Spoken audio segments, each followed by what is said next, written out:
Before we start, I need to ask, where are you watching from? Drop your city in the comments below. I love seeing how far our little stories reach. And if you've ever had a night you wish you could undo, or one that unexpectedly changed everything, then this one might just hit close to home. So let me take you back to the night that started it all. It had been one of those soul-grinding days. You know the kind, where the air feels heavy, the clock moves like syrup, and even your coworkers seem like ghosts drifting through motions. I'd put in 13 hours at the firm that day, juggling back-to-back meetings, endless emails, and a team that couldn't function without tapping on my shoulder every 10 minutes. Being 55 and still the go-to person in a male-dominated office had its charm 10 years ago. Now, it just drained me. I came home that night later than usual. The house was quiet, blessedly so, and I dropped my heels by the front door like they weighed 100 pounds each. The soft glow from the kitchen light spilled into the living room, and I made a beeline for the wine rack before even taking off my coat. 3 glasses later, maybe 4, I'd slid down onto the living room carpet, back against the couch, a jazz record spinning on the turntable. The soft sound of Miles Davis filled the space around me like smoke, and for the first time all week, I could finally breathe. I felt the wine humming in my blood, numbing the tightness in my chest, softening the weight on my shoulders. That's when I heard the front door open. I froze. Not in fear, exactly, but in embarrassment. I wasn't expecting anyone, and certainly not Thomas. Thomas, my son, 28 years old, tall like his father, kind-eyed, but with that deep, knowing look that sees more than you want him to. He'd been staying with me for the last 2 months, while his apartment building was undergoing renovations. It was supposed to be temporary. A few weeks at most. But honestly, I hadn't minded. It had been years since I'd had someone in the house besides myself. The silence had grown a little too loud since my divorce. He stepped in, paused, and then said gently, "Mom." I looked up from my spot on the carpet, flushed and blinking slowly. "Hey, sweetheart," I mumbled, swirling the wine in my glass like it was the most natural thing in the world. "Long day. I'm just decompressing." He didn't say anything at first. He just looked at me, tilted his head like he was trying to read between my words. Then, without judgment or a single hint of condescension, he walked over and sat on the floor beside me. "You okay?" he asked softly. That question hit harder than it should have. I could have lied. Could have told him I was fine, waved it off, turned it into a joke. But something about the way he said it, so calm, so genuine, made my throat tighten. "No," I whispered. "Not really." We sat there for a while, the record still spinning, the wine catching the soft light like rubies in my glass. I told him everything. I didn't mean to, not all at once, but it came out in pieces. How exhausted I was. How lonely the house felt once the lights went out. How being a strong woman at work sometimes meant having no strength left at home. How I'd been holding everything together so tightly that I didn't know how to let go. Thomas didn't interrupt. He didn't try to fix it. He just listened. Really listened. That alone was enough to make me cry. I turned to look at him and realized how much he'd grown. Not just taller, not just older, but deeper somehow. More present. He wasn't just my son sitting next to me. In that moment, he felt like someone who truly saw me. "I didn't mean for you to see me like this," I said, wiping at the corner of my eye with the back of my hand. Tipsy and falling apart. He gave me the smallest, kindest smile. Maybe it's okay to fall apart sometimes. And I don't know what it was, the wine, the music, or the soft light in his eyes, but I leaned my head on his shoulder and for the first time in what felt like years, I allowed myself to feel held. Not physically, not quite yet, but emotionally, completely. "You're always taking care of everyone else," he said. "Maybe it's time someone took care of you." That single sentence unraveled something in me. I don't know how long we sat there, mother and son, two souls tired of pretending they were fine. The world outside didn't matter. Not the ticking clock, not tomorrow's emails, not the expectation to be strong, composed, perfect. It was just us.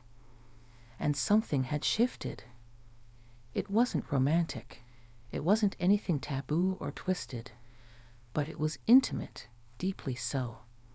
A moment where two people let down their guard, and in doing so, found something beautiful in the space in between.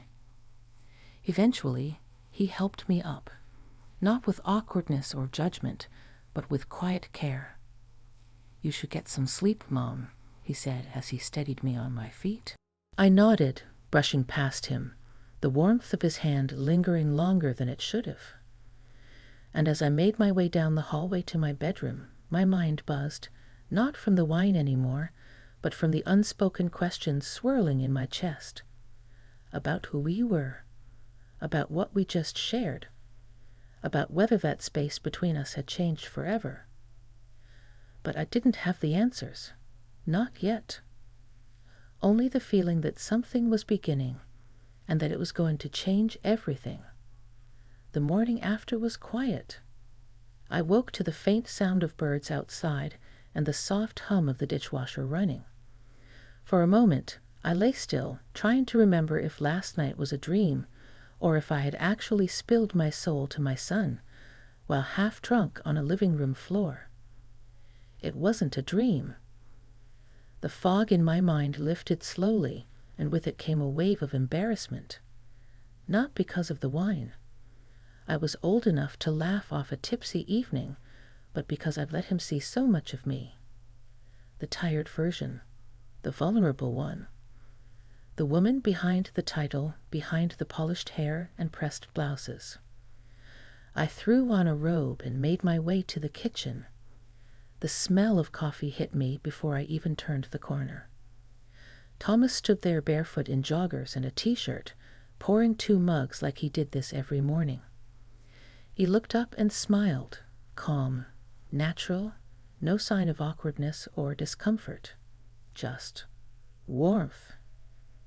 "Morning," he said, sliding 1 mug across the counter toward me. I stood there for a beat, surprised by how easily he moved through the space, like this was his home too now. Maybe it was. Maybe it had been, in a way, long before his apartment flooded. "Thanks," I said, wrapping my hands around the warm ceramic, like it might anchor me. He took a sip of his own, then leaned back against the counter, watching me. I couldn't meet his eyes right away. My mind was still playing last night on repeat. "I guess I said too much," I muttered, half laughing, half grinning. "You didn't," he said. "You said exactly what you needed to say." That made me glance up. There wasn't a trace of judgment in his face, only understanding, and that somehow made it worse.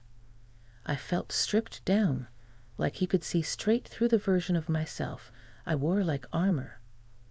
"I'm not used to being the one who breaks," I admitted. "You're not broken, Mom. You're just tired. That's different." The way he said Mom didn't sound like a title anymore. It sounded more like a name, a placeholder for something deeper, and I wasn't sure what to do with that.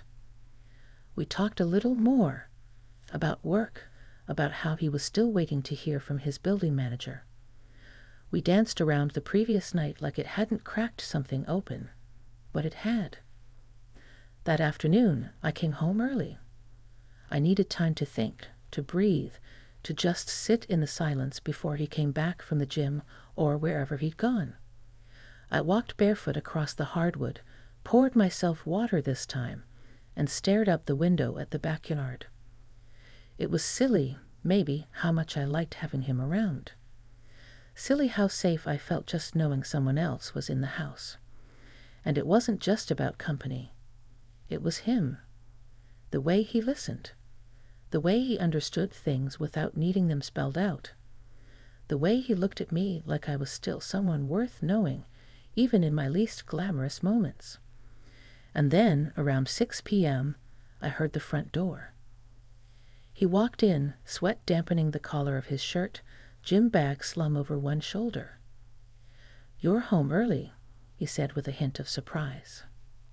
"Yeah," I replied, shrugging. "Didn't feel like staying late." He nodded and dropped the bag in the hallway. I watched him for a moment, the way he moved with casual ease, so familiar, yet different, grown. "Dinner?" he asked. I blinked. "You're cooking." He grinned. "I figured I owed you one after last night." I laughed. "Oh, so wine confessions come with a side of pasta now?" He chuckled, walking toward the kitchen. "Exactly. Drunken wisdom and garlic bread. A perfect pairing." I sat at the island while he cooked. It wasn't fancy. Just penne, some sautéed veggies, and store-bought sauce, but it was the most cared for I'd felt in months. Maybe years.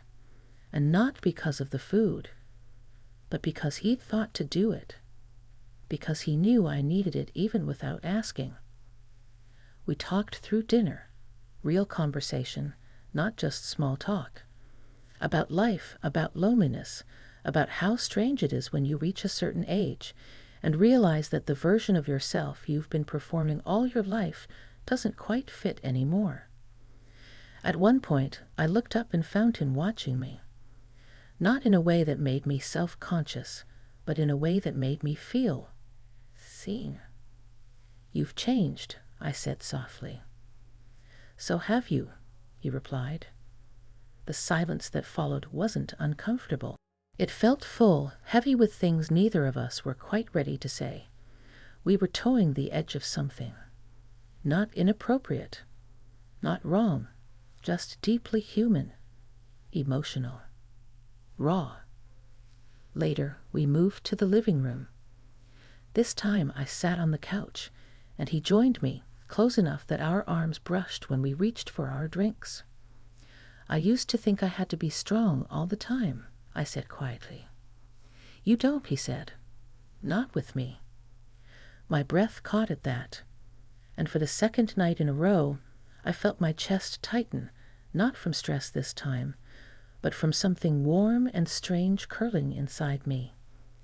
"Do you ever feel like you've missed out on parts of yourself?" I asked. He turned toward me, his expression softer than I'd ever seen it. "All the time," he said. And just like that, it was there again. That connection, that subtle but undeniable shift in the air between us. Not romantic, not forbidden, but deeper than anything I'd expected. Something I didn't yet know how to name. That night, after he'd gone to bed, I stood in the hallway for a long while, staring at the closed door to the guest room. To his room for now. My hand hovered near the doorknob for a moment, then dropped. I wasn't ready. Not yet. But I couldn't deny it anymore. Something had changed between us, and I wasn't sure if we were crossing a line or simply discovering a new kind of truth. I didn't sleep much that night. Even with my bedroom door shut, the house felt like it was breathing with me, slow, quiet, a little unsure of itself. I lay on top of the covers, arms folded beneath my head, staring at the ceiling while my thoughts traced slow circles in the dark. The truth was, I didn't recognize the woman I'd become lately. Not the overworked manager, not the silent empty nester, not the version of me who poured wine alone just to take the edge off, and not even the woman sitting across the dinner table from her son, suddenly unsure of where the lines of comfort and connection began or ended. Thomas had grown up, sure, but it wasn't just that.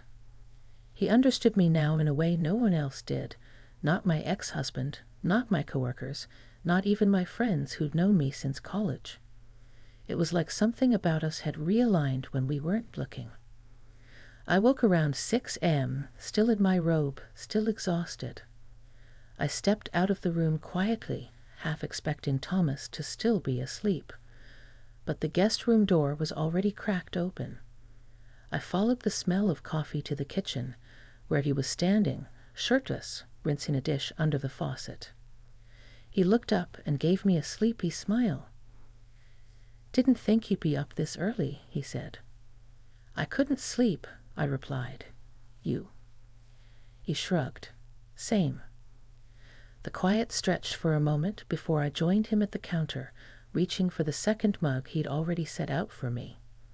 I noticed that again, how he anticipated things, how he saw needs before they were spoken. We stood side by side, sipping in silence.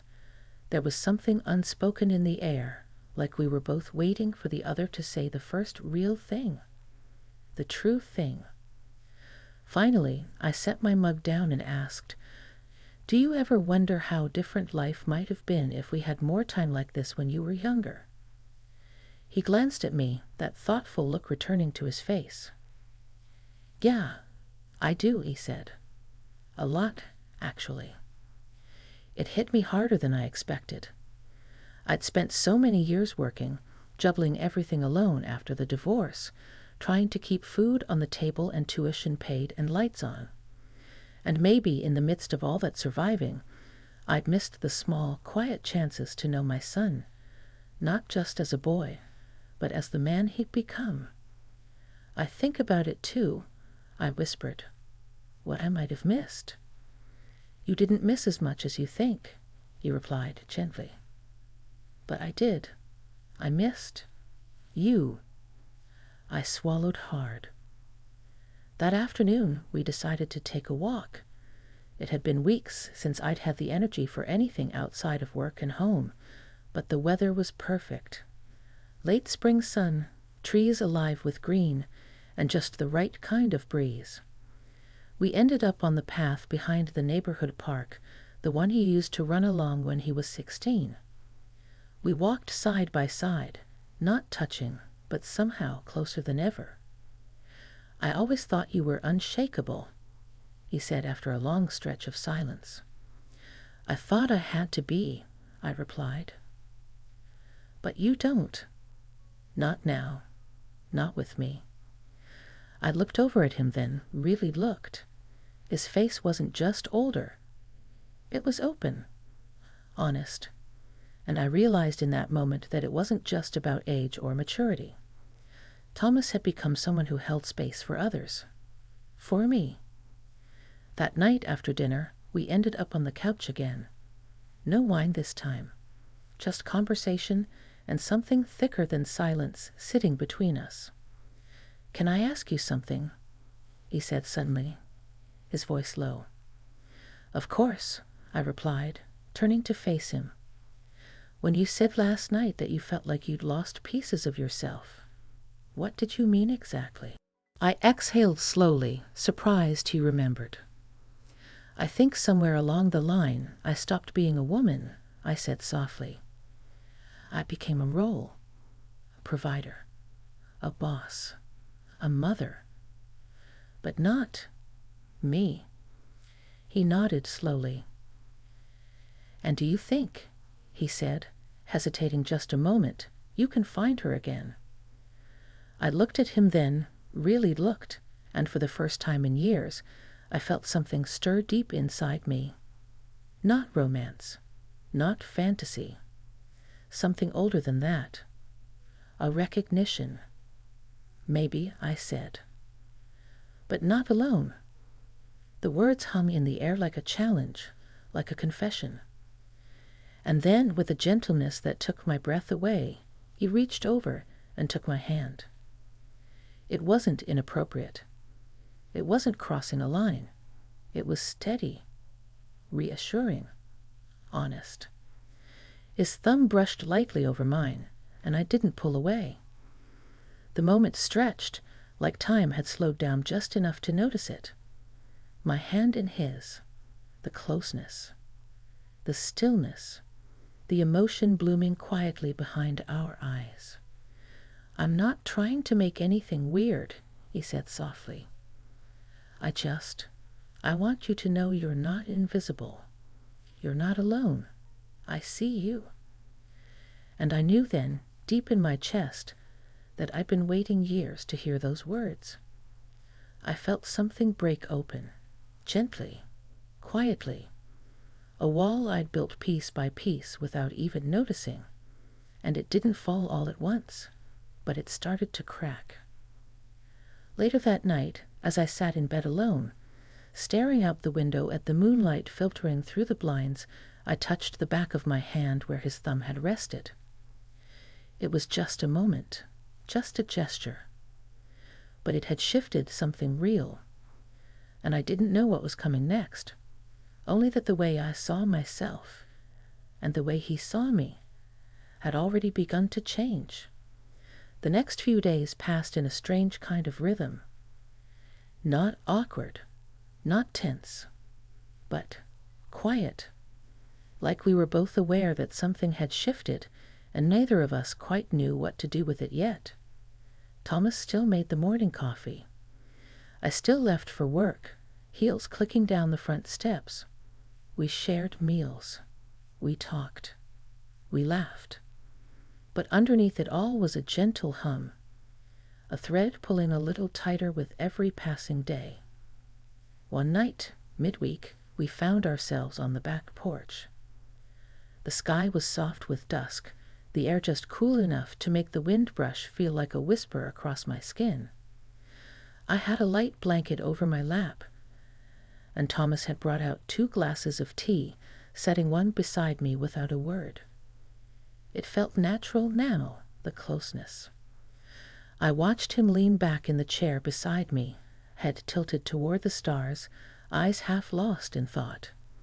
The porch light cast a golden halo around him, softening the lines of his face, catching in his hair. "You know," I said, finally breaking the silence, "I've spent so much of my life being afraid to be seen." He turned to me, eyebrows lifted just slightly. "Seen how?" "As just me. As Karen. Not mom. Not boss. Not the woman who always holds everything together." His gaze didn't waver. "Well, I see you." The simplicity of the words took the air from my lungs. I set my tea aside, folding the blanket tighter around my legs. "Do you ever wonder what life would look like if we didn't live by the roles we were handed?" I asked quietly. "All the time," he said. We sat with that. A kind of understanding settled between us that didn't need to be spoken anymore. It wasn't about crossing lines or chasing something forbidden. It was about the emotional closeness, the safety we'd created, the vulnerability we'd allowed. And yes, it had depth. It had complexity. But more than anything, it had respect. Thomas reached over and lightly touched my hand again, like he had before. And this time, I turned mine over, letting our palms press together. No rush, no pressure, just contact. That night, he didn't go to the guest room. We didn't speak about it. We didn't even look at each other for a moment, just sat there, listening to the night sounds, our hands still lightly joined. Eventually, we both stood, and I walked back into the house. He followed behind me, quietly. In the hallway, he paused. "If this feels like too much," he started. But I turned back to him, and before he could finish, I placed my hand gently on his chest. "It doesn't," I said. "It just feels different, and I'm still trying to understand it." He nodded, and that was enough. We didn't sleep in the same bed that night. We didn't need to. The gravity wasn't physical. It was something deeper, a comfort, an emotional resting place we'd found in each other that neither of us had realized we were missing. Over the next week, we talked more about everything. Our shared memories, our missed years, the divorce, my regrets, his fears about stepping out of his father's shadow, how he'd always felt closer to me, but never knew how to say it. There were tears, there was laughter, and there was a closeness that felt sacred, not in a romantic way, but in a way that mattered. A closeness that redefined us, rewrote what family could mean, what healing could look like. And one night, as we sat in the living room, fire crackling in the hearth, I turned to him and said, "I think this is the first time in years I've felt like myself again." Thomas didn't smile. He just looked at me, eyes warm, voice steady. "You never stopped being you, Mom. You just finally stopped hiding her." That stayed with me. Even now. Eventually, his building repairs were finished. He moved back into his own place. But he still came by every week, still brought coffee in the mornings sometimes, still sat beside me on the porch with tea and unspoken thoughts that didn't need names. The story didn't end with a dramatic goodbye or some scandalous moment. It ended quietly, with growth, with understanding, with a deeper bond between two people who had carried each other through silence, pain, rediscovery, and come out more whole because of it. And I still think about that night he found me on the floor, wine glass in hand, tears barely held back by years of control. I think about what might have happened if he just walked away, or judged me, or pretended not to see me crumbling. But he didn't. He stayed. And somehow, that changed everything. So maybe we don't always get the life we imagined. Maybe we don't follow the roles or the timelines or the rules we thought were written in stone. But sometimes, if we're lucky, we find something better, something honest, something real. And sometimes it starts with being seen, even when you're not at your best, especially then.